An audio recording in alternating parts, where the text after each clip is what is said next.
Paper 75. The Default of Adam and Eve. After more than 100 years of effort on Urantia, Adam was able to see very little progress outside the garden. The world at large did not seem to be improving much. The realization of race betterment appeared to be a long way off, and the situation seemed so desperate as to demand something for relief not embraced in the original plans. At least that is what often passed through Adam's mind, and he so expressed himself many times to Eve. Adam and his mate were loyal, but they were isolated from their kind, and they were sorely distressed by the sorry plight of their world. 1. The Urantia Problem. The Adamic mission on experimental, rebellion-seared, and isolated Urantia was a formidable undertaking, and the material son and daughter early became aware of the difficulty and complexity of their planetary assignment. Nevertheless, they courageously set about the task of solving their manifold problems. But when they addressed themselves to the all-important work of eliminating the defectives and degenerates from among the human strains, they were quite dismayed. They could see no way out of the dilemma, and they could not take counsel with their superiors on either Jerusalem or Urantia. Here they were, isolated and day by day confronted with some new and complicated tangle, some problem that seemed to be unsolvable. Under normal conditions, the first work of a planetary Adam and Eve would be the coordination and blending of the races. But on Urantia, such a project seemed just about hopeless, for the races, while biologically fit, had never been purged of their retarded and defective strains. Adam and Eve found themselves on a sphere wholly unprepared for the proclamation of the brotherhood of man, a world groping about in abject spiritual darkness and cursed with confusion worse confounded by the miscarriage of the mission of the preceding administration. Mind and morals were at a low level, and instead of beginning the task of effecting religious unity, they must begin all anew the work of converting the inhabitants to the most simple forms of religious belief. Instead of finding one language ready for adoption, they were confronted by the worldwide confusion of hundreds upon hundreds of local dialects. No atom of the planetary service was ever set down on a more difficult world. The obstacles seemed insuperable, and the problems beyond creature solution. They were isolated, and the tremendous sense of loneliness which bore down upon them was all the more heightened by the early departure of the Melchizedek receivers. Only indirectly, by means of the angelic orders, could they communicate with any being off the planet. Slowly their courage weakened, their spirits drooped, and sometimes their faith almost faltered. And this is the true picture of the consternation of these two noble souls as they pondered the tasks which confronted them. They were both keenly aware of the enormous undertaking involved in the execution of their planetary assignment. Probably no material sons of Nebadon were ever faced with such a difficult and seemingly hopeless task as confronted Adam and Eve in the sorry plight of Urantia. But they would have sometime met with success had they been more far-seeing and patient. Both of them, especially Eve, were altogether too impatient. They were not willing to settle down to the long endurance test. They wanted to see some immediate results, and they did, but the results thus secured proved most disastrous both to themselves and to their world. 2. Caligastia's Plot. Caligastia paid frequent visits to the garden and held many conferences with Adam and Eve, but they were adamant to all his suggestions of compromise and shortcut adventures. They had before them enough of the results of rebellion to produce effective immunity against all such insinuating proposals. Even the young offspring of Adam were uninfluenced by the overtures of Degradation, and of course neither Caligastia nor his associate had power to influence any individual against his will, much less to persuade the children of Adam to do wrong. It must be remembered that Caligastia was still the titular planetary prince of Urantia, a misguided but nevertheless high son of the local universe. He was not finally deposed until the times of Christ Michael on Urantia. But the fallen prince was persistent and determined. He soon gave up working on Adam and decided to try a wily flank attack on Eve.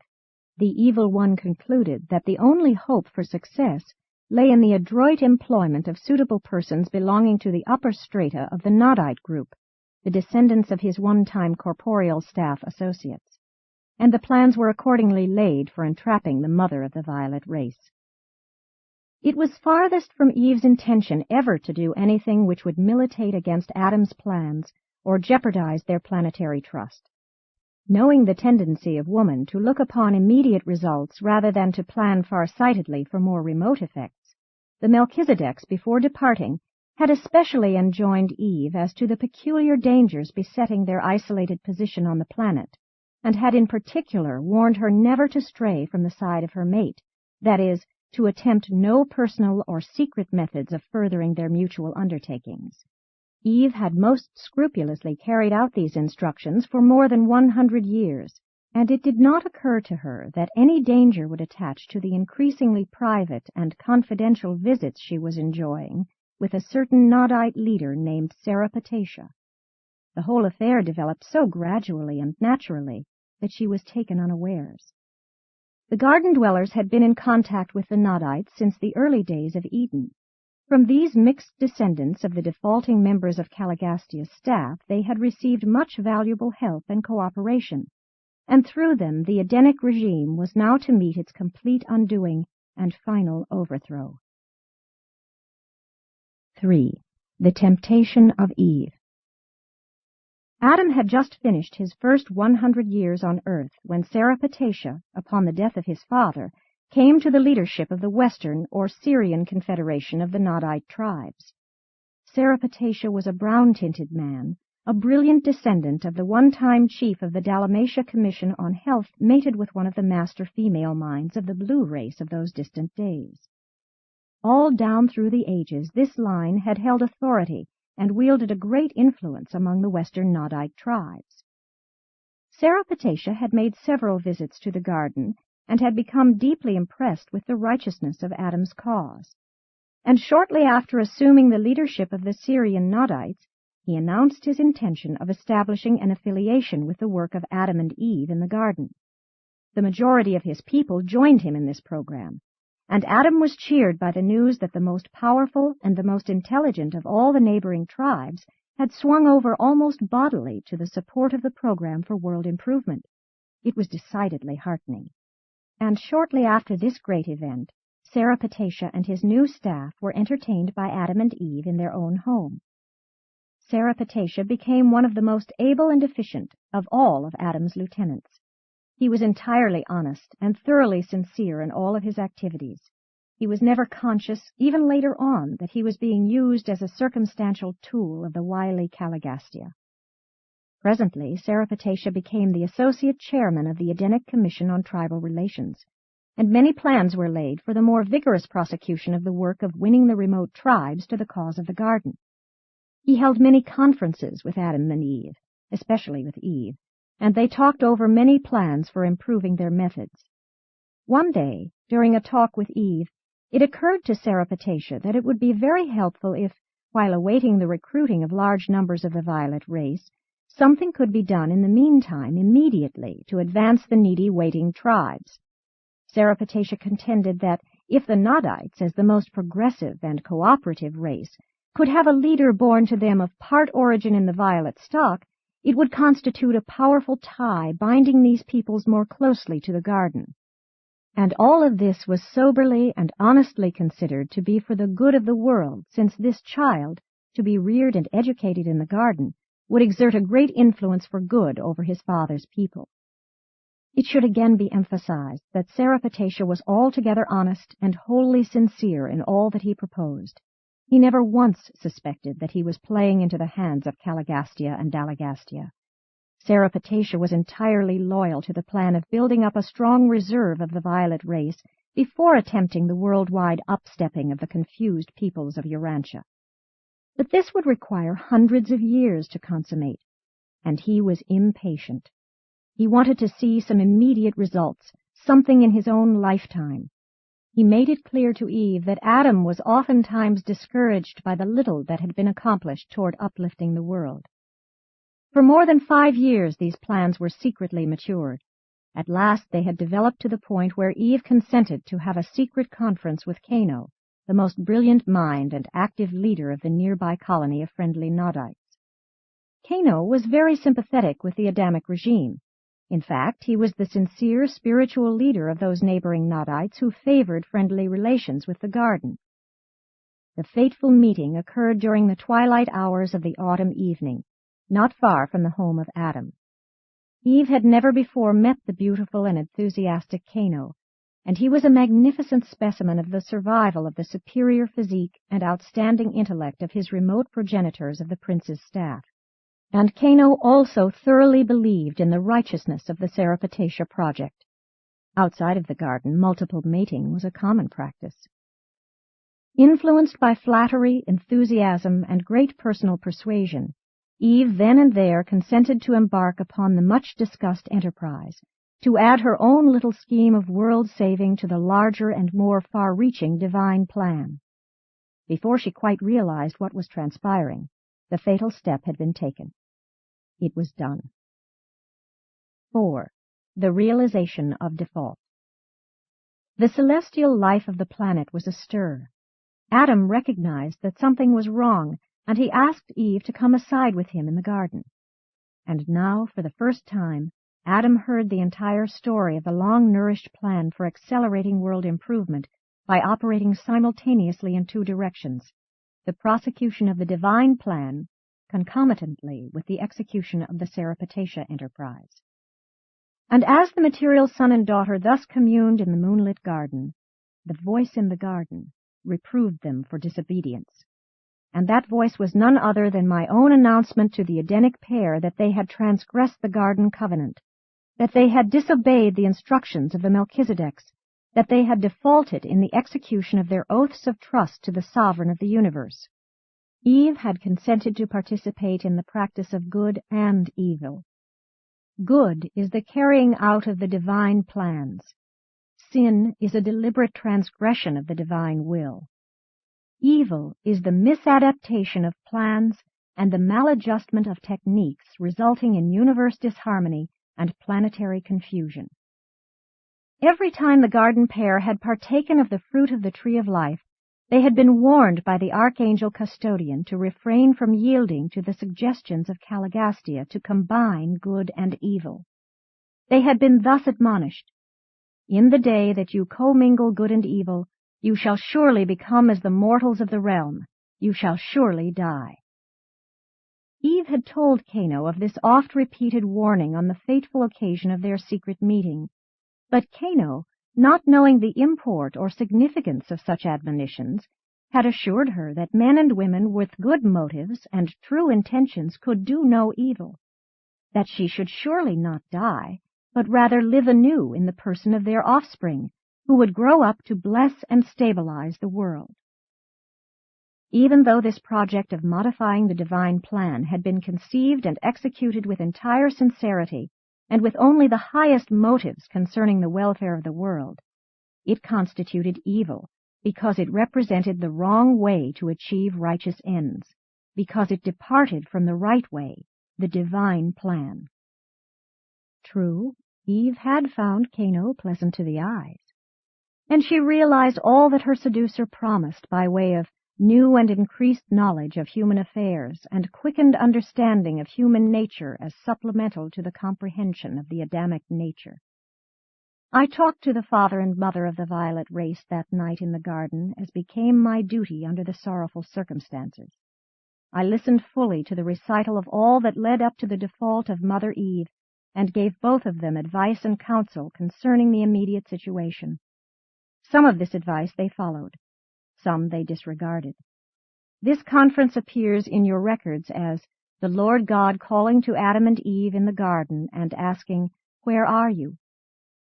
It was the practice of later generations to attribute everything unusual and extraordinary, whether natural or spiritual, directly to the personal intervention of the gods. 5. Repercussions of default. Eve's disillusionment was truly pathetic. Adam discerned the whole predicament and, while heartbroken and dejected, entertained only pity and sympathy for his erring mate. It was in the despair of the realization of failure that Adam, the day after Eve's misstep, sought out Leata, the brilliant Nodite woman who was head of the Western schools of the garden, and with premeditation committed the folly of Eve. But do not misunderstand. Adam was not beguiled.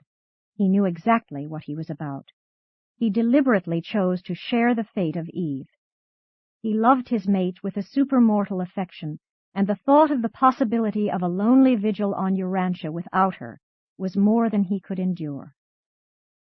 When they learned what had happened to Eve, the infuriated inhabitants of the garden became unmanageable. They declared war on the nearby Nodite settlement.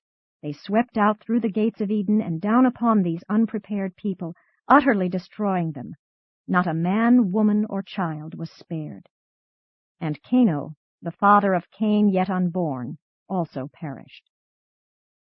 Upon the realization of what had happened, Seripatasha was overcome with consternation and beside himself with fear and remorse.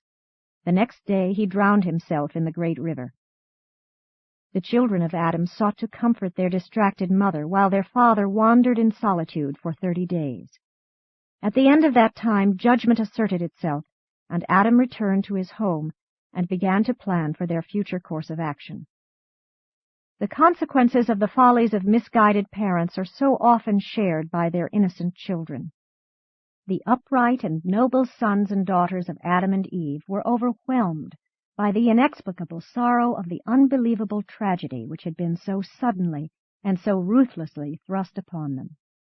Not in 50 years did the older of these children recover from the sorrow and sadness of those tragic days, especially the terror of that period of 30 days during which their father was absent from home, while their distracted mother was in complete ignorance of his whereabouts or fate. And those same 30 days were as long years of sorrow and suffering to Eve. Never did this noble soul fully recover from the effects of that excruciating period of mental suffering and spiritual sorrow. No feature of their subsequent deprivations and material hardships ever began to compare in Eve's memory with those terrible days and awful nights of loneliness and unbearable uncertainty. She learned of the rash act of Seripatasha, and did not know whether her mate had in sorrow destroyed himself, or had been removed from the world in retribution for her misstep. And when Adam returned, Eve experienced a satisfaction of joy and gratitude that never was effaced by their long and difficult life partnership of toiling service. Time passed, but Adam was not certain of the nature of their offense until 70 days after the default of Eve, when the Melchizedek receivers returned to Urantia and assumed jurisdiction over world affairs. And then he knew they had failed. But still more trouble was brewing. The news of the annihilation of the Nodite settlement near Eden was not slow in reaching the home tribes of Seripatasha to the north, and presently a great host was assembling to march on the garden. And this was the beginning of a long and bitter warfare between the Adamites and the Nodites, for these hostilities kept up long after Adam and his followers emigrated to the second garden in the Euphrates Valley. There was intense and lasting enmity between that man and the woman, between his seed and her seed. 6. Adam and Eve leave the garden. When Adam learned that the Nodites were on the march, he sought the counsel of the Melchizedeks, but they refused to advise him, only telling him to do as he thought best and promising their friendly cooperation, as far as possible, in any course he might decide upon. The Melchizedeks had been forbidden to interfere with the personal plans of Adam and Eve. Adam knew that he and Eve had failed. The presence of the Melchizedek receivers told him that, though he still knew nothing of their personal status or future fate. He held an all-night conference with some 1,200 loyal followers who pledged themselves to follow their leader, and the next day at noon these pilgrims went forth from Eden in quest of new homes. Adam had no liking for war, and accordingly elected to leave the first garden to the Nodites unopposed. The Edenic caravan was halted on the third day out from the garden by the arrival of the seraphic transports from Jerusalem, and for the first time Adam and Eve were informed of what was to become of their children. While the transports stood by, those children who had arrived at the age of choice, 20 years, were given the option of remaining on Urantia with their parents, or of becoming wards of the Most Highs of Norlashadek. 2/3 chose to go to Edentia. About 1/3 elected to remain with their parents. All children of pre-choice age were taken to Edentia. No one could have beheld the sorrowful parting of this material son and daughter and their children without realizing that the way of the transgressor is hard. These offspring of Adam and Eve are now on Edentia. We do not know what disposition is to be made of them. It was a sad, sad caravan that prepared to journey on. Could anything have been more tragic?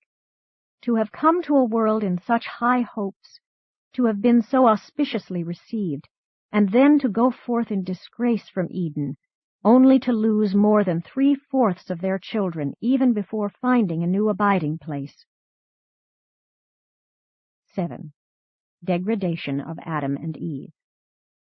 It was while the Edenic caravan was halted that Adam and Eve were informed of the nature of their transgressions and advised concerning their fate. Gabriel appeared to pronounce judgment, and this was the verdict. The planetary Adam and Eve of Urantia are adjudged in default. They have violated the covenant of their trusteeship as the rulers of this inhabited world. While downcast by the sense of guilt, Adam and Eve were greatly cheered by the announcement that their judges on Salvington had absolved them from all charges of standing in contempt of the universe government. They had not been held guilty of rebellion. The Edenic pair were informed that they had degraded themselves to the status of the mortals of the realm, that they must henceforth conduct themselves as man and woman of Urantia, looking to the future of the world races for their future. Long before Adam and Eve left Jerusalem, their instructors had fully explained to them the consequences of any vital departure from the divine plans.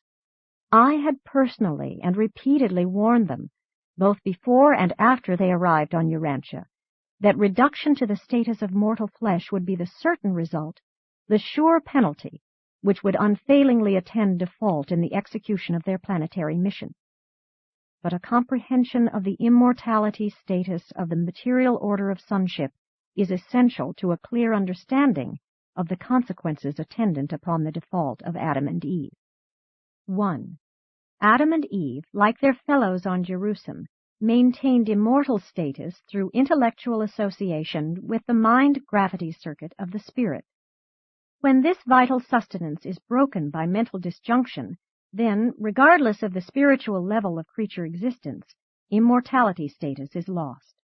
Mortal status, followed by physical dissolution, was the inevitable consequence of the intellectual default of Adam and Eve. 2. The material son and daughter of Urantia, being also personalized in the similitude of the mortal flesh of this world, were further dependent on the maintenance of a dual circulatory system, the one derived from their physical natures, the other from the super-energy stored in the fruit of the tree of life. Always had the archangel custodian admonished Adam and Eve that default of trust would culminate in degradation of status, and access to this source of energy was denied them subsequent to their default. Caligastia did succeed in trapping Adam and Eve, but he did not accomplish his purpose of leading them into open rebellion against the universe government. What they had done was indeed evil, but they were never guilty of contempt for truth.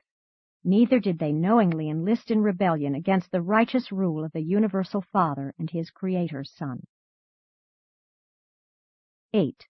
The so-called fall of man. Adam and Eve did fall from their high estate of material sonship down to the lowly status of mortal man. But that was not the fall of man. The human race has been uplifted despite the immediate consequences of the Adamic default. Although the divine plan of giving the violet race to the Urantia peoples miscarried, the mortal races have profited enormously from the limited contribution which Adam and his descendants made to the Urantia races. There has been no fall of man. The history of the human race is one of progressive evolution, and the Adamic bestowal left the world peoples greatly improved over their previous biologic condition. The more superior stocks of Urantia now contain inheritance factors derived from as many as 4 separate sources: Andinite, Sangic, Nodite, and Adamic. Adam should not be regarded as the cause of a curse on the human race. While he did fail in carrying forward the divine plan, while he did transgress his covenant with deity, while he and his mate were most certainly degraded in creature status, notwithstanding all this, their contribution to the human race did much to advance civilization on Urantia. In estimating the results of the Adamic mission on your world, justice demands the recognition of the condition of the planet. Adam was confronted with a well-nigh hopeless task when, with his beautiful mate, he was transported from Jerusalem to this dark and confused planet. But had they been guided by the counsel of the Melchizedeks and their associates, and had they been more patient, they would have eventually met with success.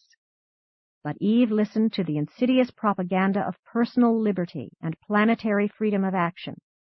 She was led to experiment with the life plasm of the material order of sonship, in that she allowed this life trust to become prematurely commingled with that of the then mixed order of the original design of the life carriers, which had been previously combined with that of the reproducing beings once attached to the staff of the planetary prince. Never in all your ascent to paradise will you gain anything by impatiently attempting to circumvent the established and divine plan by shortcuts, personal inventions, or other devices for improving on the way of perfection, to perfection, and for eternal perfection. All in all, there probably never was a more disheartening miscarriage of wisdom on any planet in all Nebadon. But it is not surprising that these missteps occur in the affairs of the evolutionary universes. We are a part of a gigantic creation, and it is not strange that everything does not work in perfection. Our universe was not created in perfection. Perfection is our eternal goal, not our origin. If this were a mechanistic universe, if the first great source and center were only a force and not also a personality, if all creation were a vast aggregation of physical matter dominated by precise laws characterized by unvarying energy actions, then might perfection obtain, even despite the incompleteness of universe status. There would be no disagreement, there would be no friction. But in our evolving universe of relative perfection and imperfection, we rejoice that disagreement and misunderstanding are possible, for thereby is evidenced the fact and the act of personality in the universe. And if our creation is an existence dominated by personality, then can you be assured of the possibilities of personality survival, advancement, and achievement. We can be confident of personality growth, experience, and adventure. What a glorious universe, in that it is personal and progressive, not merely mechanical, or even passively perfect. Presented by Salonia, the seraphic voice in the garden.